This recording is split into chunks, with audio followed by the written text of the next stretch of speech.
Ոչ միայն Սուրբ Գրիգոր Լուսավորիչ բժշկական կենտրոնում, այլ նաև մի քանի այլ բժշկական կենտրոններում առաջիկայում այո տնօրենի փոփոխություն է լինելու եւ կարծում եմ սա նորմալ ընթացք է, տնօրենների փոփոխությունը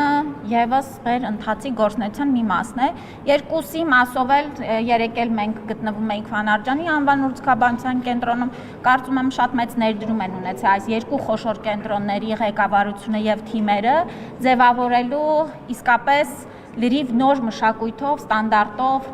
ենթակառուցվածքներով, ծառայություններով բժշկական կենտրոններ, կարծում եմ եկել է ժամանակը արդեն հաջորդ էտապներին անցնելու, զարգացման նոր ուղիներ գնալու։ Այո, պարոն Զեյնալյանի թեկնածությունը քննարկվում է Սուրբ Գրիգոր Լուսավորիչ բժշկական կենտրոնում։ Դա նախարարի որոշման տիրույթն է։ Այո։ Իսկ այդ թեկնածությունը պարոն Զեյնալյանը Դե չեմ կարող ինչի թեկնածու։ Ես նշեցի, որ մի քանի կենտրոններում են փոխվելու եւ ասեցի այո, պարոն Զեյնալյանը մեր թեկնածուն